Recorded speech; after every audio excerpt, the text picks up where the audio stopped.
ના બેન, ઘણા વખતથી નથી આવ્યા. હવે તો આવવું જ પડશે. 2-3 દી રોકાજો. ડ્રાઈવર ન હોય તો બેન અમે તમને બસમાં તેડા બેસાડી દે. હવે આવો, જઈએ કે નહીં? એમ મારાણીમાં બોલાવે ને મારા વાલા બધી વ્યવસ્થા કરી દે. તમારે કાંઈ નહીં કરવાનું. તો એવું વ્રજ.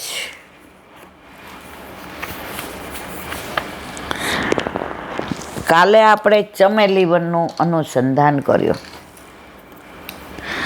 કે ભૂલો ગામ કે ભૂલન વન એને ચમેલી વન કહે છે.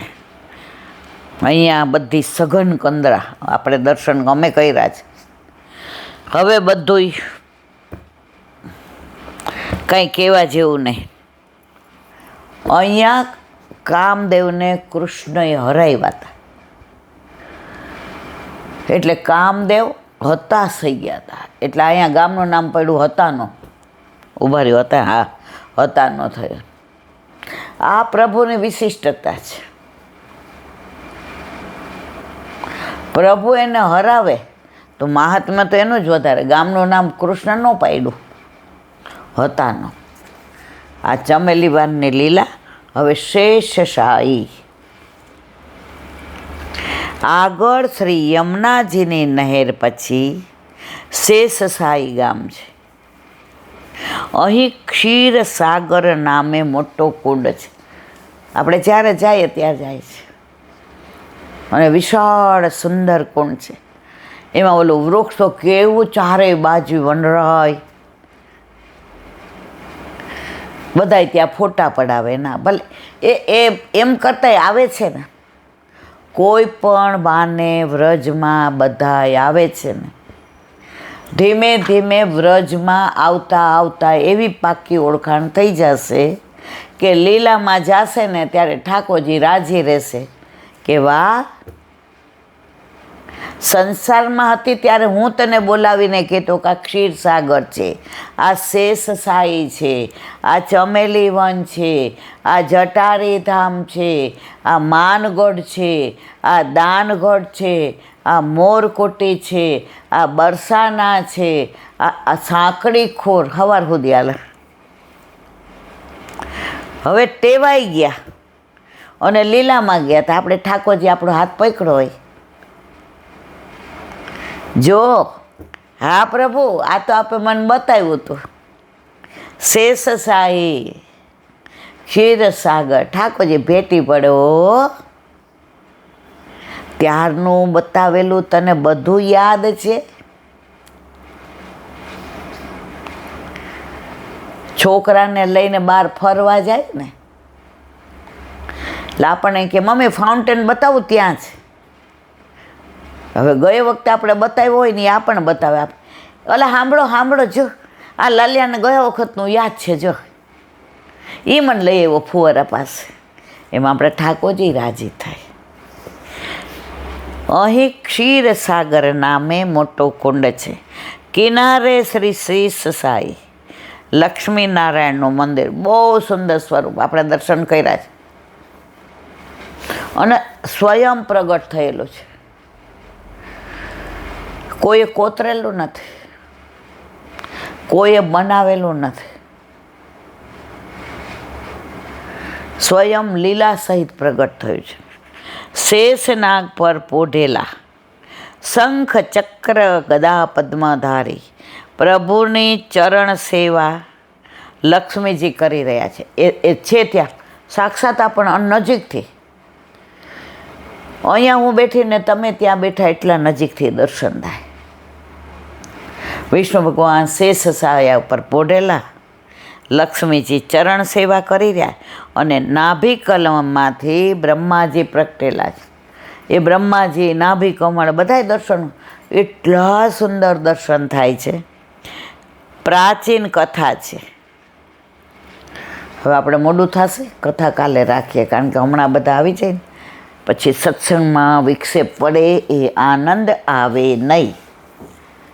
મધુરાષ્ટક આ શેષશાહીની કથા બધાએ સાંભળો. કથા નથી, હકીકત છે. વ્રજની બધી લીલા સ્થળીનું અનુસંધાન. અને આ બધું આપણને કોણે આપ્યું ખબર છે મારવાલા? વલ્લભે. આ લીલા સ્થળીને ઉજાગર કરી. હમણાં જ 11 આપણે કીધું કે ગોકુળ તો તિરોહિત થઈ ગયું હતું. યમુનાજી ઉપર તો કાંટા કાંકરા ને ઝાખરા હતા. વલ્લભે આવીને કહ્યું, દમલા આમાં કયો ઠકરાણી ઘાટ અને કયો ગોવિંદ ઘાટ.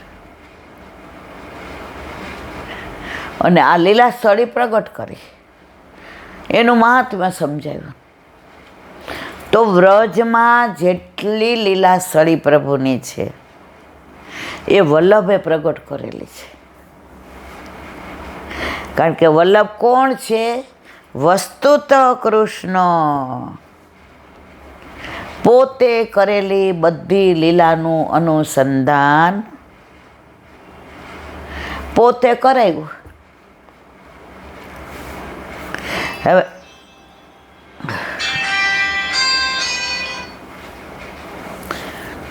હવે કોઈ અમદાવાદથી કોઈ દી રાજકોટ ન ગયો હોય અને આપણે બધી વાતો કરતા હોય, હે ઈલાબેન તમે જિલ્લા ગાર્ડન જોયું છે?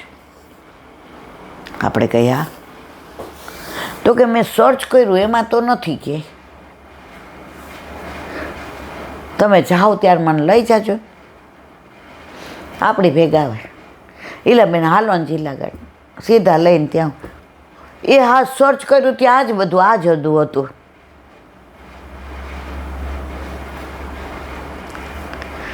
તો આપણા ઠાકોરજી આપણને જ્યાં પણ લીલા દર્શાવે છે એને સર્ચ નથી કરવું પડ્યું. મારા વાલા, એની પોતાની લીલા છે. વલ્લભ પોતે સાક્ષાત પૂર્ણ પુરુષોત્તમ સ્વામીજી સ્વરૂપ. એટલે વ્રજનો એનો જે પોતાનું છે એ આપણને મહેસૂસ કરાવે છે. મધુરાષ્ટક. વસનમ મધુરમ. વસન એટલે વસ્ત્ર. પુષ્ટિ માર્ગીય પરંપરામાં વૈષ્ણવજન શ્રી ઠાકોરજીની સન્મુખ વસ્ત્ર અંગીકાર કરાવ્યા બાદ પ્રસાદીરૂપ વસ્ત્ર લે છે. નિત્યક્રમ અને ઉત્સવ અનુસાર શ્રી ઠાકોરજીને વસ્ત્ર ધરાવાય છે. 1 મિનિટ. વસ્ત્ર દેહ માટે આવશ્યક છે. વસ્ત્ર પરિધાનથી વ્યક્તિમાં આકર્ષકતામાં નિખાર આવે છે. વસ્ત્ર પરિધાનમાં સામાજિક વ્યવસ્થા, શાળાના વિદ્યાર્થી, સૈનિકોના ગણવેશ વગેરેમાં નિયમ લાગુ પડે. વેશ ત્યાં આવેશ. વેશ ત્યાં આવેશ. લડવૈયા સૈનિકો ગણવેશ ધારણ કરે તેના પ્રભાવથી ધીર, રસ, જોશ વગેરે આવી શકે છે. વસ્ત્ર પરિધાનનું પાલન સ્વયં પરમાત્માએ વ્રજમાં ગોપાલની ભૂમિકામાં કર્યું છે. પ્રભુએ પિત્તાંબર, ધોતી, ઉપરણા વગેરે ધારણ કર્યા છે. દ્વારકા લીલામાં આપશ્રી રાજસી ઠાઠના વસ્ત્રો, આભૂષણો, મોજડીઓ વગેરે ધારણ કર્યા છે. નંદ બાવાના વૈભવનું વર્ણન સુરાતન ગ્રંથોમાં જોવામાં મળે છે. પરંતુ ગોચારણ માટે વનવા જતા ગોપાલ કૃષ્ણ ગોપાલના જ વસ્ત્રો પરિધાન કરતા હતા. સખાઓ પણ તેમના જેવા તૈયાર થઈને જતા.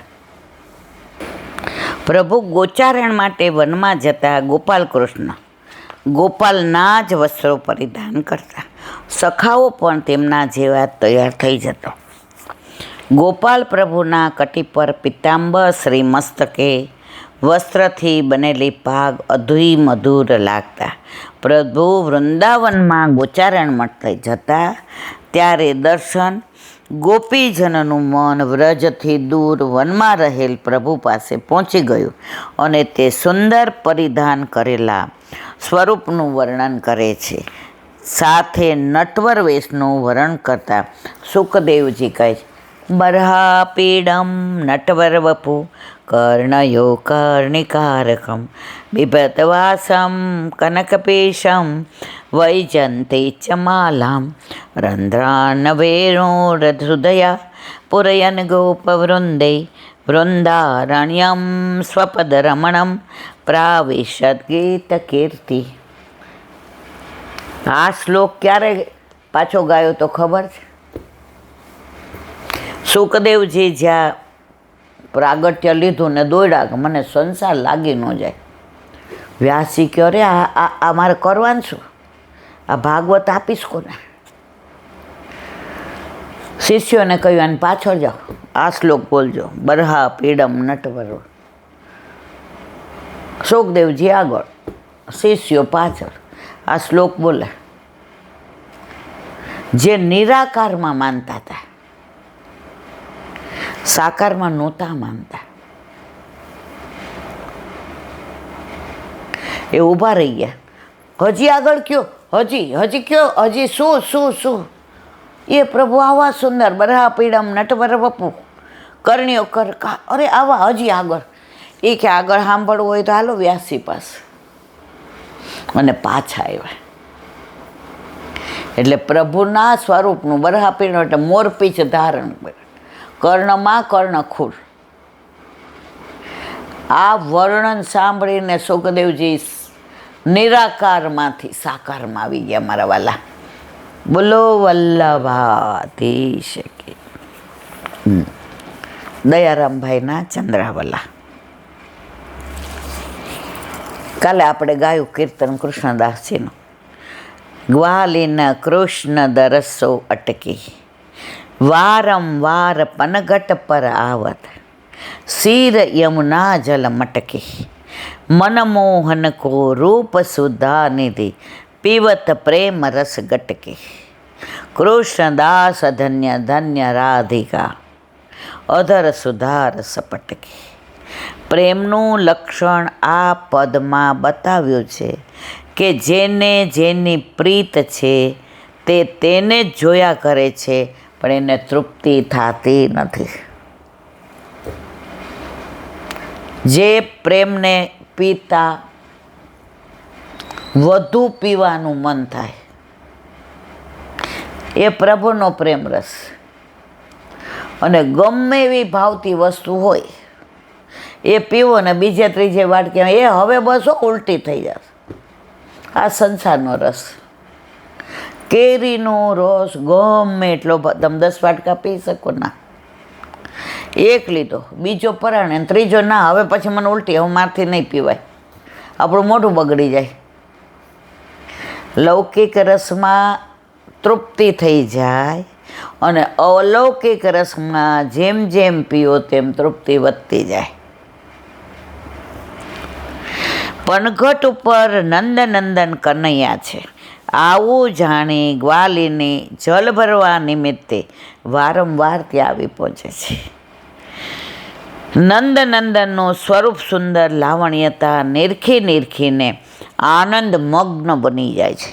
માથા ઉપર જળની મટુકી ભરી છે તો પણ મુખારવિંદ ઉપરથી દ્રષ્ટિ ફેરવવી ગમતી નથી.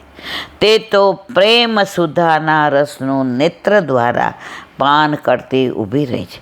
ધન્ય છે શ્રી રાધિકાને જે અધર સુધાનું પાન પ્રાપ્ત કરે છે. સ્નેહી પોતાના સ્નેહીમાં લુબ્ધ બની જાય છે. આ છે પ્રેમનું લક્ષણ. જો ગ્વાલિની કૃષ્ણ દરસો અટકે, દર્શન કર્યા ને અટકી ગયા. આગળ ન જાય ને પાછળ ન જાય, બાજુમાંય ન જાય, આજુમાંય ન. જેને કહેવાય ને ચિત્ર હોય ને એ દોર્યું હોય ને એ સ્થિર થઈ જાય, એમાં હલનચલન ન રહે. એટલે ચિત્રસી લખી, ચિત્રની જેમ ચિત્રાઈ ગઈ. વારંવાર પનઘટ પર આવત, સમાચાર મળે ઠાકોરજી પધાર્યા છે. હવે બાનું તો કયું કાઢવું? પાણી ફૂલ ભરેલું હોય તો એ ઢોળી નાખે. સાસુને કે પાણી ખાલી થયું, હમણાં જઈને આવું. શેના માટે પાણી ભરવા? નહીં, પ્રભુના પ્રેમનો રસ પોતાના હૃદયમાં ભરવા. શિર યમુના જલ મટકી, હવે બાનું તો એનું જ કાઢે. મનમોહન કો રૂપ સુધા નથી, પીવસ પ્રેમ. આપણે ભાવતો હોય ને એટલે આમ પીએ. આમ ગોટક ઉતારીએ તો પ્રભુનું સ્વરૂપ ને રૂપ ને તેજ, આભા ને પ્રકાશ ને પુંજ ને આ દર્શન કરતાં કરતાં ગટકે છે, પ્રેમ રસને પીએ છે.